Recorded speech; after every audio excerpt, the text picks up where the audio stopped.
Where are you coming from? I had a few dreams overnight. What have you learned?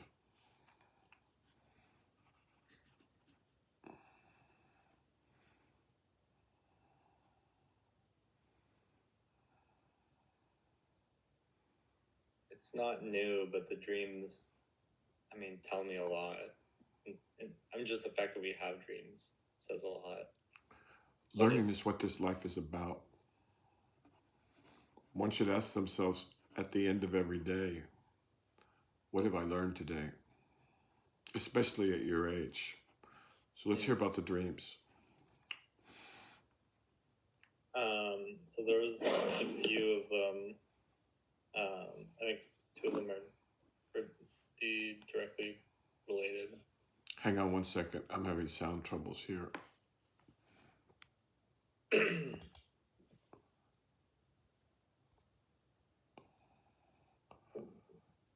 me one moment. Go ahead and speak, please. Can you hear me? Try again.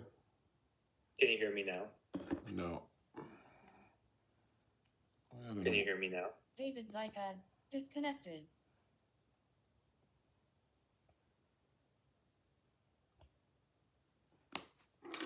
Connected to David's iPad and iPhone 13 Pro Max. Try now, please. Can you hear me now? Yeah, that's much better. Thank you. Okay.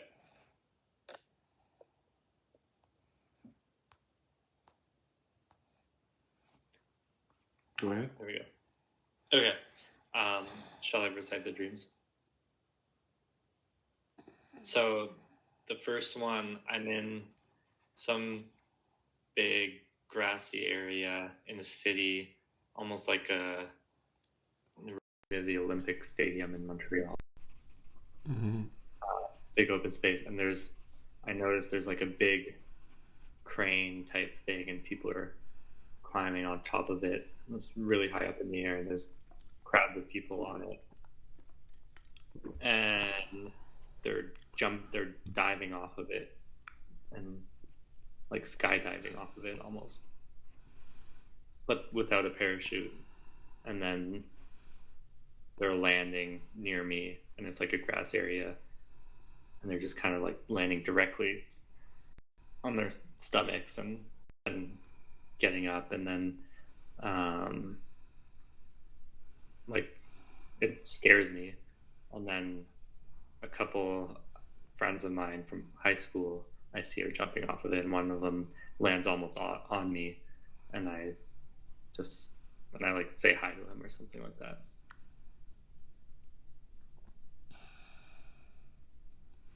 Go through, is that it? Yeah, and then there's a second part which wasn't like continuous with it, but feels like a second part to it. Mm-hmm. In the second part, I'm in a gymnasium or theater of some sort, and it's as if I'm watching a show, and I'm at the very top. I'm at the very back, and it slants downwards, and then I'm part of the show or something, and I'm tasked to dive downwards, and I do it, and there's like these ropes or strings at the bottom before like a pit or something like that, and I catch onto them, and then I start swinging around, and now I'm swinging on a rope and kind of swaying around in circles around the stage, and it's quite enjoyable.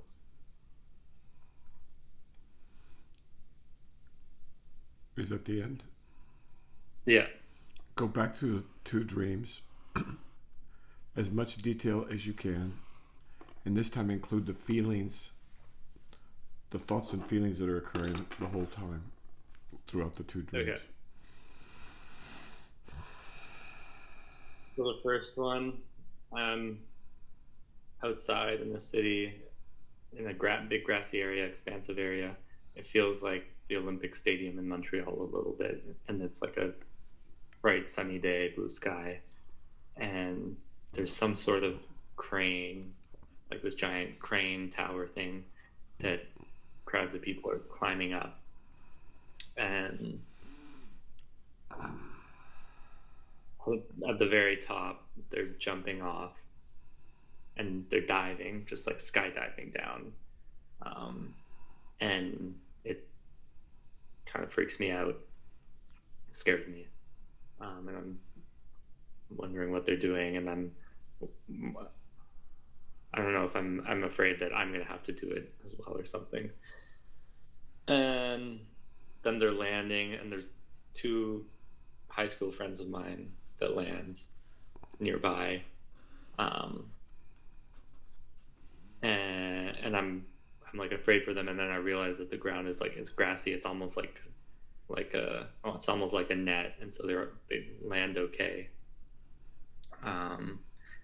And one of them almost lands on me, and I'm like saying hi to him, and I'm trying to make a joke out of it and saying something like, nice of you to stop by.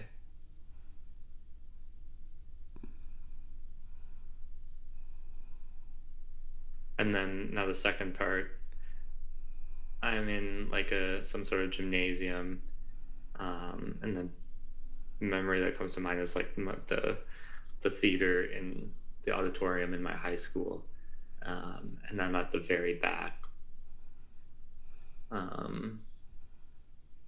which was where the sound and the technical area was, and it's sloped downwards, and there's some sort of performance going on, and then I'm suddenly aware that I'm tasked to dive down towards the stage, I guess, and down the slope, and I'm pretty uneasy about it and don't think I want to do it, but then I have to, and so I do it, and at the bottom there's these ropes or strings that are horizontal, almost like a net, catching me, and as I dive down and I grab onto one, and then next thing I know, I'm swinging around in a circle around everybody, and it feels really good, and I'm looking down on everybody.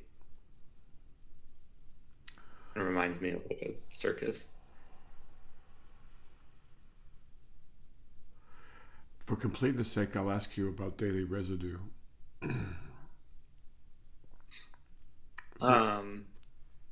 Daily residue, in case folks don't know what that is, it's just a technical term for that part of the dream that's tied to an event of the day or days, that acts as a symbol that transfers over from waking life to dreaming life. Daily residue. Go ahead. I watched the Matrix last night before going to bed. Mm-hmm. And then was there a scene in the Matrix of a crane with people having to jump off, or anything like that?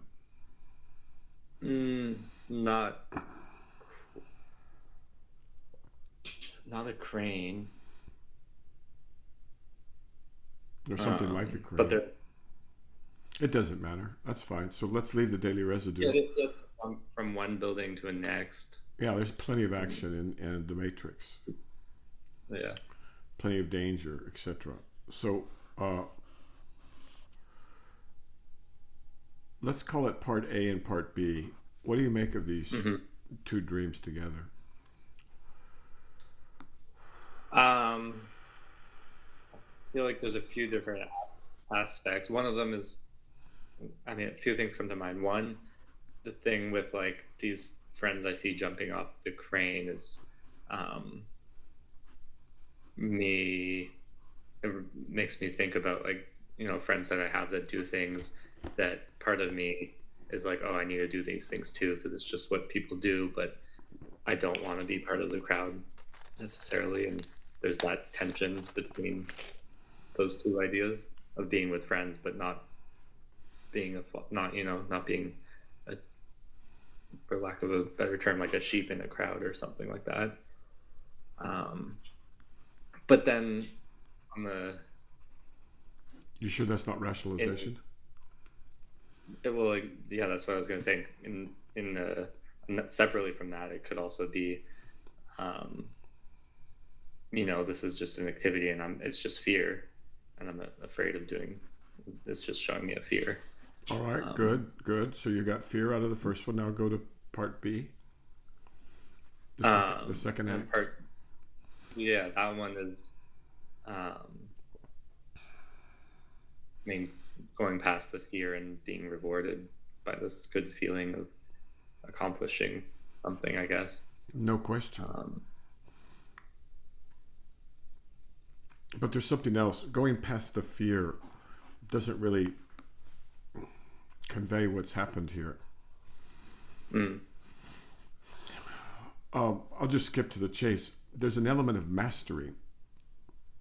In part A, you're a passive observer. Part of you wonders if you lack the courage to do what they're doing, and it scares you. But in part B, you realize that you have more resources, more control, more wherewithal. And you overcome the fear, that's true. But you mastered as well, and so now you aren't just mindlessly jumping from top to bottom or from up to down. You're going around using centrifugal force or whatever. And the feeling is one of happiness, of joy. So it's it's a mini hero's journey. It's a mini parallel for life. It's what this life is about, and once again, dreams come to help. Right? Dreams come to help. Another thing that comes to mind, I've been learning pottery, and the pottery wheel turns in the same way that I was turning in the dream. And yeah, I'm not sure. Unless you, never mind. I was going to make some jokes. You don't want to talk to psychoanalysts about clay and pottery, especially not making it. All right, so we'll leave the clay out. Okay. Questions?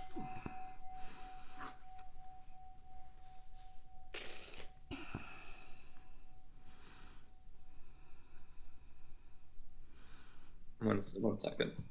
Let's just bring it. I'm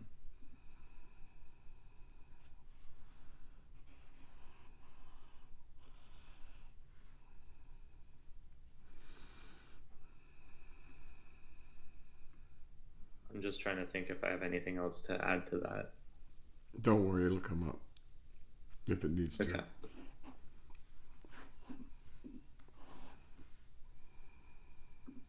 Something that's been on my mind is on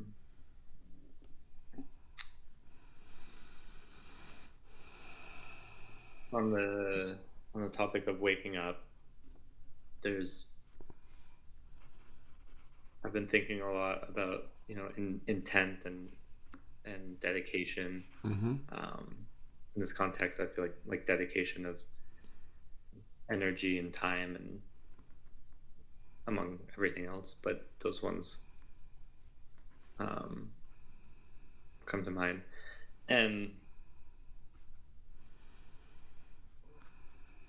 I'm being very critical of myself, I think, the goal is 100%. Does being self-critical help? I don't know. So that's the question I have. No, it's just more ego. It's usually in the past. All these self-oriented, thought complexes, guilt. Obviously, I'm not talking to children here, and I'm not talking to people who are, obviously bad people. But for good people and just run-of-the-mill guilt and anything self-referential or even grieving is just more ego. So I'm more or less speaking to you here. Yeah. Just do it.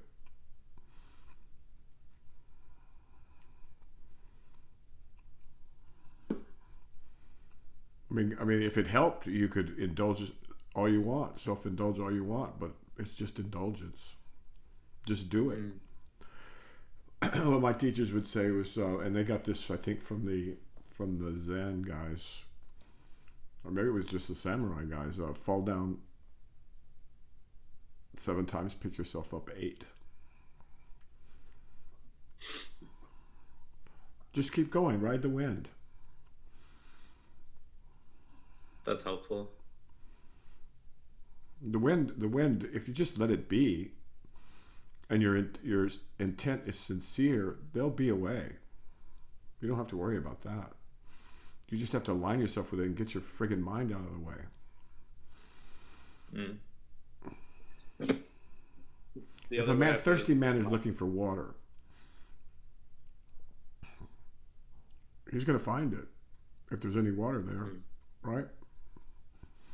I'm not talking about a man in the desert looking for water. If there's water there, he'll find it.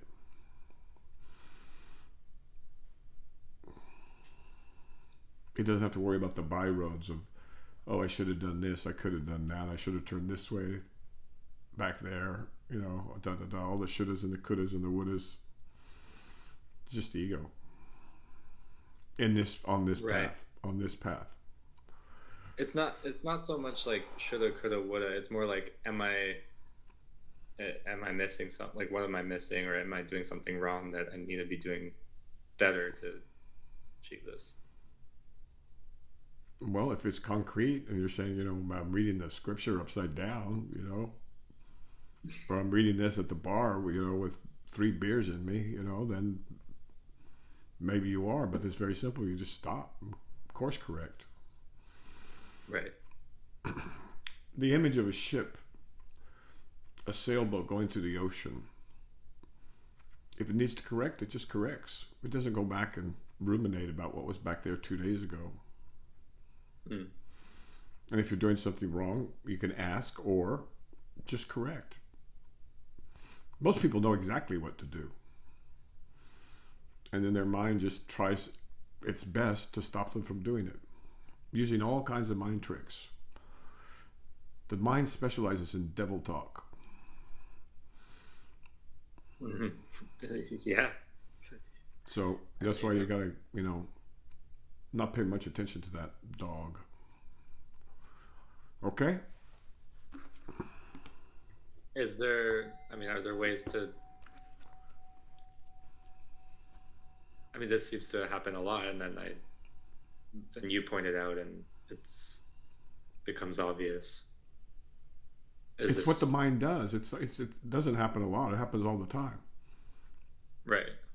So, knowing your enemy, deal with your enemy. But in this case, you don't even have to do anything. You just ignore the thing. Keep going. Mm. If the wind stalls out, you just wait. Mm. But if the wind's at your back, you keep sailing. You just keep going.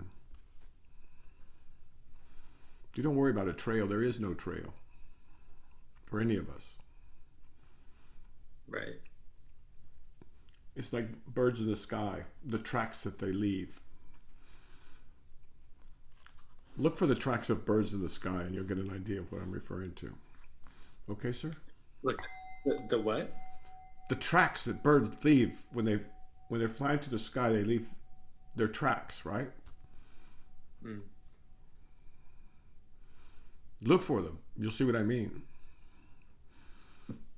All right. Okay. All right. Question? Okay.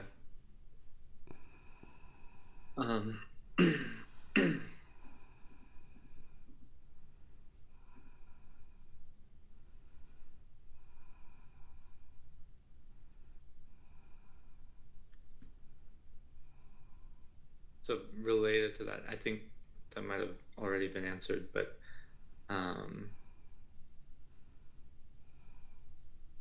in the Tao Te Ching, there's a line in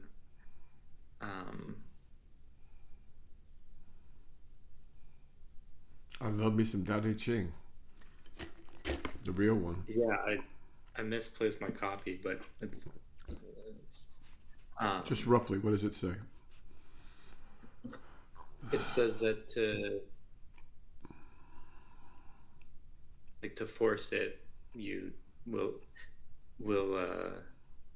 kind of like ruin it. And in the commentary, he It talked about can't be how forced. It can't be forced. because he says The in the way commentary, cannot be forced. The way cannot be right? forced. It's The a way cannot be different. hurried. He says it's like a different faculty, a different part of the mind It is a that's different part of the acting. mind. Yes, exactly. And so, Much, much, much more intelligent. And this faculty, which is the faculty that comes with the Dharma, and also especially with waking up. Once awakened, you have a much better mind, an infinitely better mind. You can put it to whatever you want. You can understand. That's why when they say omniscient, what they mean is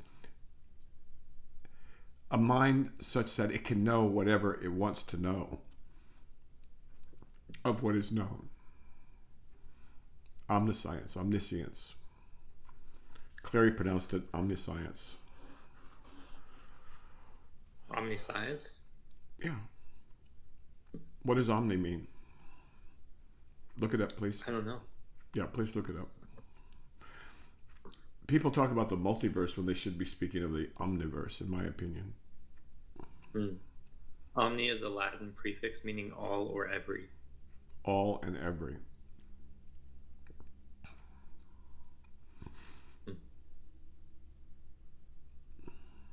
So the enlightened mind with application can know all or everything that is known. It's not that huge a deal. Whereas a mundane mind labors and sweats and struggles, but that's because it's battling itself. I told you the story of the Dalai Lama and the neuroscientist at MIT when I was a kid. How he just wiped the floor with them, not even intending to, just being authentic and trying to understand what they were saying. He made them look like little children because they were all trying to promote their own egos, their own point of view, their own theories. But he had an authentic, genuine, sincere interest in truth and understanding what they were saying. But in so doing, he exposed all the weaknesses to all of their approaches, and also was able to suggest beautiful studies that were done after that. When I was in college, I saw that, and I think it affected me the rest of my life. It was very, very shocking because I adored these neuroscientists at Harvard and MIT. I mean, I worshipped the ground that these guys walked on, and then this little monk comes in, shaved head, and no contest. So. Follow up?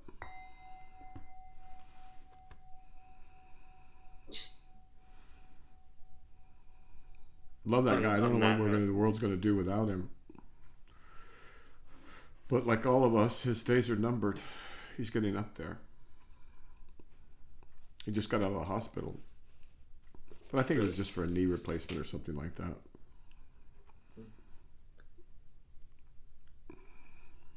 In a previous video, you mentioned something about science reaching its limits without. Well, science in its current form. Go ahead. What was the question? Yeah, but then you made the distinction between science and engineering. No, engineering's got miles to run. I mean, many, many miles. Engineering can just keep on going. But that's not science. In my mind, science is discovering truths about the world. Right. About the reality, about the universe. Okay. And what's happened is we've confused the theories with the reality, and that's no good. Eventually it hits a wall, and that's what it's done.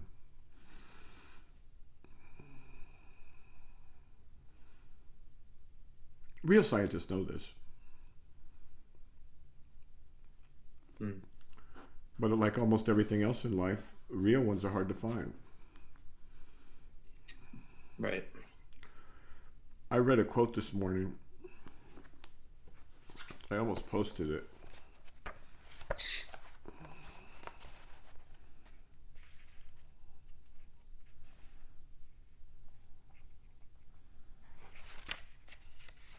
something like 1,000 soldiers can be found, but a general is hard to find. It's hard to find a sincere man.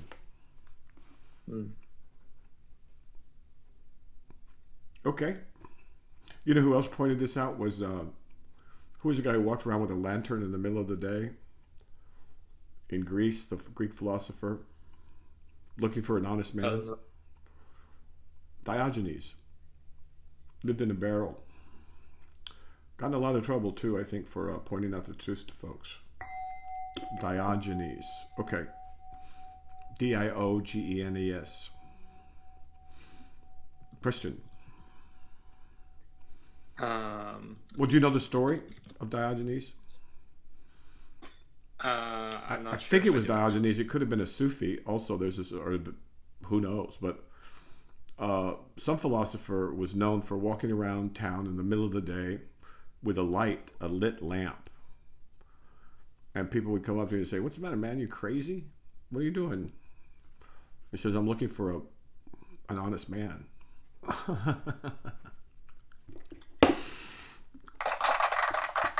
Hilarious. Very good story, though. Okay. Follow up.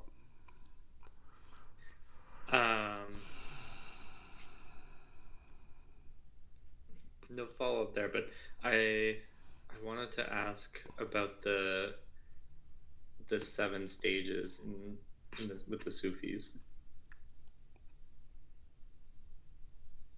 and wondering if it'd be useful to go over them. Not particularly. What?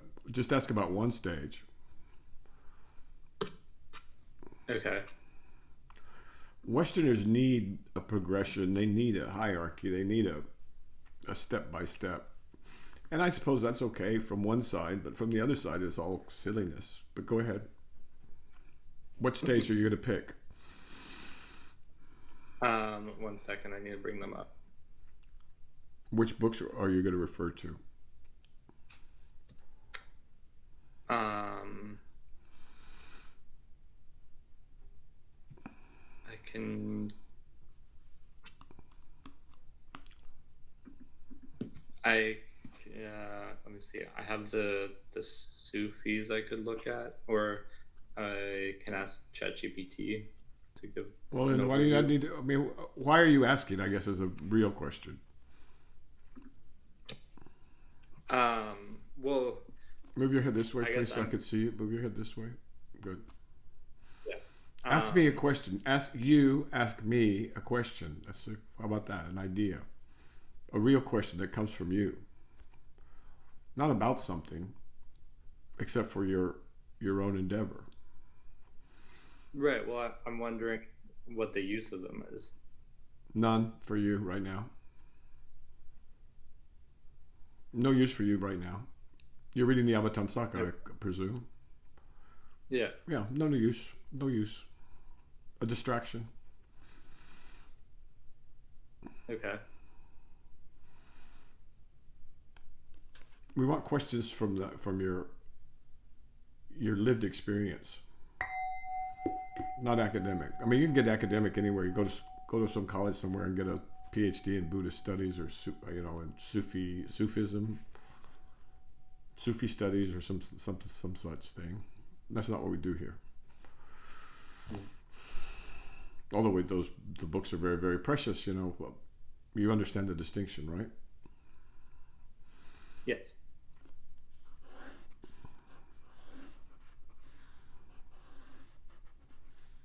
It's snow in a silver bowl, as the Zen people would put it. Or a white heron under the moonlight. And now that I think about it, in the West, we talk about a black cow on a moonless night wearing aviator shades. I'm not following. It has to do with difference and sameness.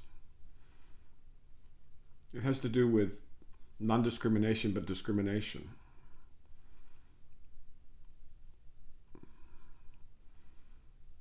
A jellyfish in the ocean is the ocean, right? That's a crude analogy. I prefer these other guys are much, much better. Snow in a silver bowl, a white heron in the snow, or a black cow wearing two eye pirate patches on a moonless night. I see. Okay?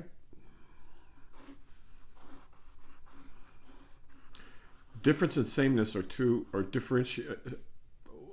Well, you need to be the flower ornament, I guess is what I'm saying. This flower ornament will resolve all of this. You know, they talk about differentiation and lack of distinction and not discrimination, discriminating, non-discrimination, and all of this. By the way, the more I learn in an academic sense, the more I realize all of Zen is the flower ornament. It came about 2 centuries, maybe longer than that, 3 centuries afterwards, Bodhidharma, and all it is flower ornament. For people that are new,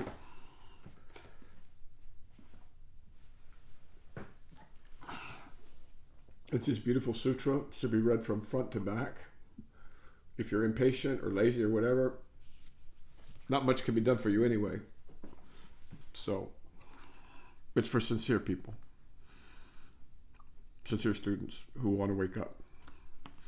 Okay, sir?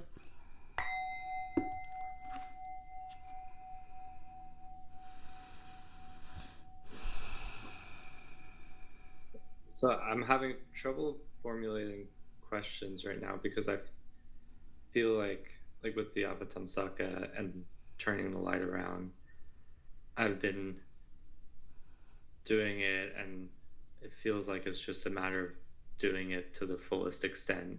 There you go. Good. Excellent. That you got it. Do your best. And keep going.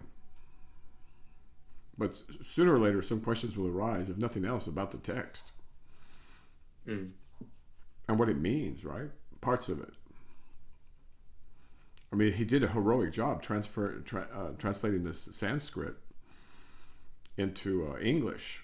It's never been done before. But, you know, there's difficulties, you know, bridging that many centuries, so let me know. All right, well, if you don't have no questions, you don't have questions. Are we done?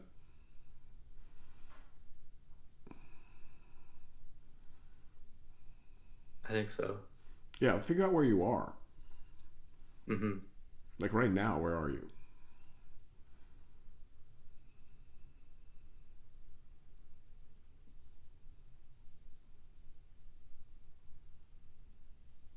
And in this conscious awareness space. Okay, good. Anything else before we stop? No. All right. Thank you. Take care.